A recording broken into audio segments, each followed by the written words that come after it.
Hey guys, it's Quana back again with another Handmaid's Tale recap and review. Listen, I don't even know what this episode was called. This was episode 5, okay? I've watched this episode twice now, and I feel as though, we have jumped the shark several times in this show, but I almost feel like this is jumping the shark again with a lot of plot armor. A lot of plot armor in this episode. So I took a couple of notes until I didn't. And I'm just going to recap for you. So, spoilers for episode 5 of season 6 of The Handmaid's Tale. Okay. And we're just going to go into it. And let me know in the comments what you thought about this episode. What would you rate this episode? I want to see numbers. I want to see likes and dislikes. And what did you think of this episode? Okay.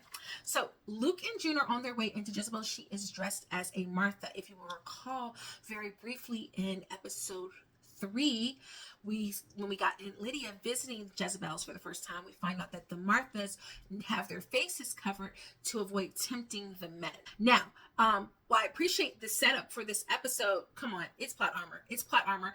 We have to have June. There's no logical way that June would be able to just cross back and forth into these spaces. She's obviously the most recognizable handmaid. She's been on the news. Her picture's been plastered everywhere. She was basically kidnapping a kid. All kinds. She kidnapped 84 kids and Martha's. People are going to recognize her in those piercing eyes. But they have to make us believe that she will be unrecognizable. So therefore, the Marthas and Jezebels are now wearing handkerchiefs to cover their faces. And of course, who's going to be with her? Moira is also going to be with her because they're sneaking into Jezebel's together. Remember how Aunt Lydia showed up during Serena Joy's little waltz with Commander Walton? Well, they are back and they're talking about how they can make changes in New Bethlehem to better Gilead. First of all, and Lydia is nosy as all get up. She was really leaning in trying to get the tea from Serena Joy. Talking about Serena having a healthy womb. What? Talking about you got to get married again. What? You got to align yourself. Like, she is really big time plotting to get what she wants, which is Serena Joy on her side and her to have a little bit of power so she can help get her granddaughter, daughter, niece, whatever it is she feels for Janine, out of Jezebel jail. Okay, that's all that's about. But I was like, let me find out Aunt Lydia is mad nosy. Okay, she was sipping the tea hard. Now, I don't like the idea of the Marthas covering their faces just because we've never seen that before. I feel like even just like having it be just like a scarf, there should have been like a different plan. I don't know. I don't like it. I feel like they weren't creative enough. This is a show that literally had handmaids with bars piercing through their mouth to keep their mouth shut.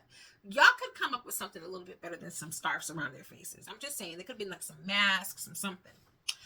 So June and Moira are at Jezebel's, and of course they're trying to clean up. They're trying to like kind of spread the word, find somebody to spread the word to about what the plan is, so they can get the women out. And of course, most importantly, they're looking for Janine, aka Kitty, who is soon to be, in the hands of, what is that man's name? Commander Kyle, the dirty one who's been messing with her. Anyhow, Moira's there, June is there, the commanders come in. Lawrence seemingly doesn't recognize her, but Janine sees her eyes and immediately is like, oh, that's June. How the Guardians, who are literal spies in the eyes, wouldn't be able to tell that this is June is beyond me. But again, plot armor. So anywho, stuff is happening. Janine goes off with Lawrence again. She takes him to a room where there's a little hidey hole there. He could peek in and listen in on the commanders who are bashing him, and he finds out that basically they're not for him and they're going to side with this guy and try to take him down, and it's not looking good for Commander Lawrence. So he's definitely going to have to make some moves. Ultimately, this positions him to be in service to the people who are against the commanders, because hey, if he can somehow get them taken out, then he can make the necessary moves he wants to make for New Bethlehem. But then also Moira and June get a chance to meet up with Janine, but not before, they start to get into a little tension. But when they finally get a chance to reunite with Janine, oh, how it feels so good. Janine is down for the call. She's ready for rebellion, but she's like, okay, here, I got some letters to give you from the girls to give to their families. We're down for the cause. We're going to help whatever we can do. Okay, Janine. She's like, I done got a backbone to me, and I'm rough and tough and ready to tussle. When Janine leaves, before Janine leaves, June begs Janine to come back with them pronto. June, y'all don't have no outfit for her to wear to be able to sneak out. Y'all don't got no plan for this. How y'all getting her to the car? You haven't thought about this, honey child. You're just going off of pure emotions. I love you down bad that you're here for my girl Janine, but I'm gonna need you to have a plan. And when she leaves, her and Moira get into it again. Oh, you're trying to make me look out to be the bad guy. It's really like two parents arguing in front of a kid. It's really frustrating at this point because, hello, y'all don't have time for this. Y'all literally got to skedaddle before one of these people catch y'all. And, already gave Janine the information. Now it's time to go, okay? Well, guess what? They wait around arguing a little too long, and who comes in but a commander who eventually decides he wants to get a little payoff from the Marthas. Pretty little Marthas. They have to take down your mask. Luckily, he doesn't recognize them, but that doesn't matter because he's the literal scum of the earth and decides he wants to take something that doesn't belong to him without asking. I will say that scene was mildly traumatizing, but also at the same time wasn't quite as impactful as it could have been because it felt so rushed and because like the score didn't really match the tension of the moment. But maybe that was like intentional because they didn't want it to be too traumatizing for us as we're watching Moira about to get assaulted in front of her best friend, which would be even like a low. And so they like, okay, well, you know what? If this is about to happen, we're about to go down on a fight, we're about to tussle. And so June is over there about to grab the phone so she can bust, oh God, upside the head. Now, why she just threw the phone like she did, I don't know. The fight is not looking good, and then finally Moira has to jump on him and dig him in the eyes, and they finally manage to take the guy down and take him out. So now they got a big issue. They got to figure out how they're going to get rid of the body.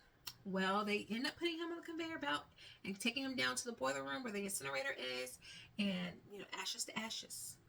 Again, how they managed to have this fight that nobody hears, get this body onto this trolley, cover it up, get him downstairs into the incinerator, pick him up, get him into the incinerator without getting caught is beyond. Okay? It's just not believable that it happens this way. But it does because of plot armor. Now, while all of this is going on, they shut down things, okay? And everybody goes on high alert, and this means that Luke can't get June and Moira out, and he tries to stall with the Guardians, and once again proving that he's not built for this life, he gets sucker punched out. I keep saying I want Luke and June to be together, and yet Luke keeps proving himself to be a little inept as it pertains to this. And so it's like, if you're this inept in the missions, stay your behind. June, however, isn't, and her and Moira managed to sneak out to the parking garage, and just as they think all hope is lost, who do they see come around the bend but Lawrence, who she begs to let her in the car, and so he puts them in the trunk. We don't know where they're going, but they're going somewhere. Now, while all this has been going on, remember the guards that Nick shot 2 episodes ago? Well, one of them died, but one of them didn't, and the one who didn't is coming back, and he will soon be able to identify the person who shot him. So it is going to be imperative that he either somehow magically forgets or Nick manages to take him out before he can name him. And I highly suspect that his father-in-law knows, and he's just kind of like waiting his time to see what Nick is going to do, if Nick will show his hand. He's not spending any time with that pregnant wife of his. We keep seeing her pop in and out of episodes for a few minutes without any connection with her husband. It's sad. It's sad to think that she's going to be a single mom in Gilead of all places. My goodness gracious. It's just too much.